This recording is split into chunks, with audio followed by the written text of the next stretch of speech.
I'm sitting here and I'm extensively working through Thoreau, which I finished, or Walden by Thoreau rather, that I finished, I don't know, last week or something. But I'm gonna make a video on it, so I'm really trying to understand it, breaking it down, figure out what I want to talk about, and do my little review on it. Obviously, it's not gonna be like a review of every single chapter, but I'm going over what I like, interesting things, and whatnot. The overall theme of the book. But while doing this, I read a quote in here that I underlined. Um, that wasn't important enough, I guess, to make it into the bigger video, but I did want to talk about it because I have feelings about it. And it goes like this: one who has just come from reading perhaps one of the best English books will find how many with whom he can converse about it. And then he goes on a little bit more, and then he says, he will find nobody at all to speak to, but must keep silent about it. Um, Now this kind of rang true, right? And there's multitudes of things to tackle here. I think this is more prevalent than ever, right? Although I'm not reading like he's talking about this. He's talking about. Did I just knock the mic off? Oh no.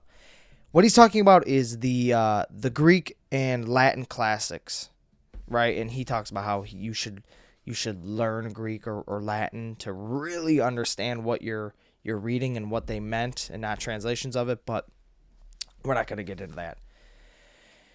So this stood out to me because when you take the leap into intellectual improvement, when you start reading classic books, when you start reading philosophy, when you're getting into Nietzsche, when you're getting into Thoreau, when you're getting into anything like anything that's intellect based, right, with books, and whether it's science or things that are not super popular, I guess, right now in today's world. And Thoreau's talking about it back then, that he found that he had nobody to talk to, and that's even more prevalent in today's world because, I mean, unless you're talking about like Atomic Habits and Stay Hard, which I have like right there, Stay Hard or not Stay Hard, fucking what is it called? Can't Hurt Me, which was a really good book. I like those books, but unless you're talking about like those type of self help books, you almost have nobody to talk about what you're reading with. Um, if you're reading philosophy, like you're Carl Jung, all them, you're diving into these philosophers, and this a little bit. It's more extensive reading. And I'm very self aware how I sound right now. This sounds very like, look at me in my performative fucking male sweater, you know. And I promise I'm not like that. I openly am self aware that enough that I'm a fucking moron, that I struggle to get through these books. But at least I'm taking the steps, and I'm trying to understand it, and I'm trying to fumble my way through these texts that were written by astronomically smarter men than me, right? And it comes off so pretentious when people are like, "Oh my god, I read Thoreau and I can't even relate with anybody." It's like, shut the fuck up. You're a moron, compared to him. And I'm aware of that, but I digress here. But it is true. And I'm not just talking about specifically reading, but just intellectual improvements. When you're really trying to deepen your thoughts and just sit and really understand what you're feeling, and your what you're thinking. You're trying to take your brain to a place that it's never really been. You almost feel isolated, right? Like, it's the weirdest thing in the entire world. While reading some of these more difficult books, like this, um, there's an aspect of isolation, and it's hard because it's like, you don't blame people for not reading these books. Um, so you don't really have anybody to talk to. Luckily, I have my girlfriend who's amazing. Um, she reads all these books. I mean, she's an English major and she excels at it. But like, she's like even beyond past me, you know. So, like, I try to talk to her about it, and I'm like, you're saying shit that I don't even know what the fuck is going on, you know? But back to what I was saying. You have a sense of isolation because it's like you want to, as you're reading it, you're getting so excited that, like, you're finally understanding it. You're taking what they're trying to say, and you want to talk to somebody about it. You want to get it out. You want to, like, you want to preach it, but not preach it. You want to just talk to somebody about it because through talking with people, you're working through it through your brain. Like, you're voicing what you read, and you're able to gauge whether you understand it. And it's like, you know, the other day I was talking to my dad about it. He's not super familiar with it, but as I'm talking, I'm like, okay, wait, I do actually remember what I read. I do kind of understand what I read. And it's just overall super beneficial to be able to verbally speak what you read to see, like, did I retain that? Sometimes you don't think you retained anything because you haven't really talked through it. And if you just try to think back of, like, man, what did I just read? It feels like you didn't retain anything. But I will say the feeling of getting isolated from, like, the world and, like, maybe the friends around you, with that isolation, you also are, like, gaining the friends of, like, Nietzsche and Thoreau and, like, the authors of the book.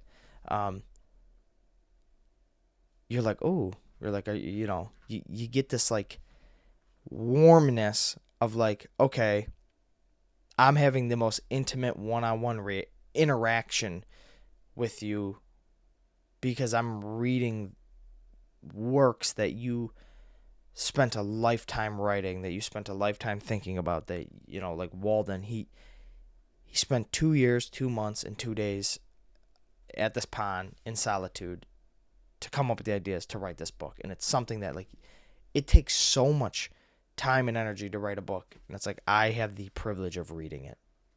And I think that's the most intimate relationship you could have with somebody.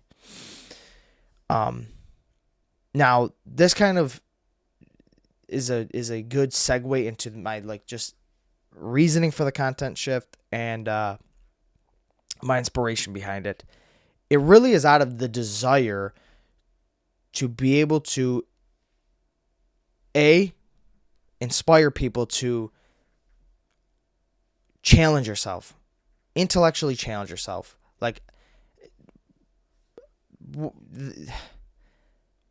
the gym was one thing that I always loved because I could physically go and challenge myself, and I still love it. But I will have to say that intellectual, just turmoil, just like, what the fuck, confusion, not understanding, that is a way better feeling than any physical struggles that I've been through. When you get through, like, a section of a book and you're fucking wildly confused, and then you have to take that text, break it down, paragraph for paragraph, write it down, and really just tumble with it to understand it. It's a really, really, really, really fulfilling feeling, and it's just a great feeling. It's like a weight off your shoulders almost. You get like this, I get this, like, knotted up feeling, like, why can't I understand this? What is going on? And then once I take it, fucking chew on it a little bit, gnaw on it, gnaw it down to a fucking pulp until I could get a semblance of a fucking little grasp on it. But when I do get that grasp, it's like a weight off your shoulders. You're not so bound up anymore. And it'll just, like, run, like, specifically Nietzsche, however you want to say it. I say Nietzsche mostly. But although I haven't finished Will to Power, reading some sections with that, like the beginning section where he talks about nihilism, I fucking, like, took that to work with me for fucking weeks. Like, what did he mean by this? What did he mean by that? And I'm like, Googling constantly, like, the quotes and seeing what other people's takes on what he said was, and or what their understanding is, rather, how they perceive it. So now that leads me to Number two, the second reason that I was motivated and inspired to have this switch, with one being inspiring people to, wrestle with their intellectual confusion. Number two would be connecting with people that have the same interests in me and that are better than me in this field, right?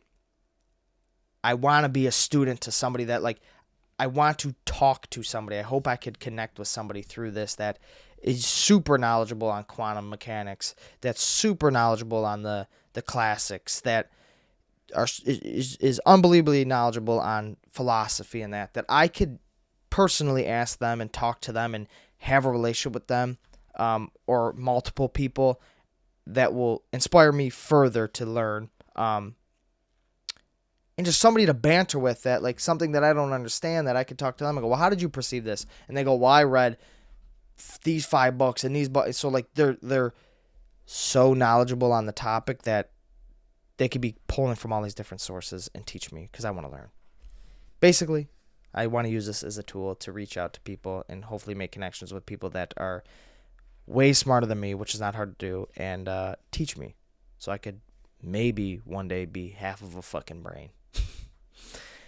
Yeah, but I just want to talk about that quote and just let people know, when you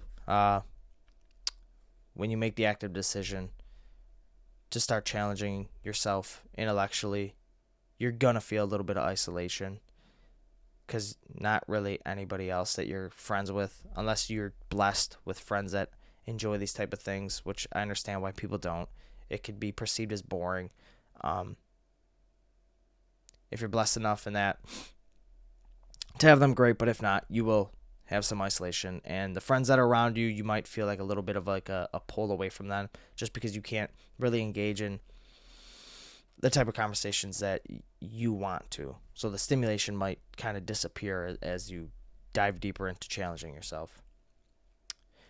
Yeah. And I think that goes for physical as well. But like the famous cliche quote goes, if you hang out with 9, you will be the 10th. But what am I, fucking old head with my performative ass male fucking... So look at my sweater. Like, what the fuck? And look at this little coffee thing. Like, what, am I gonna fucking read poetry and play a fucking guitar with sandals at a fucking fire? No, I won't be. Because the honest truth is, I'm just a meathead that's trying to be less of a meathead. And, and nourish my intellectual needs and wants and desires.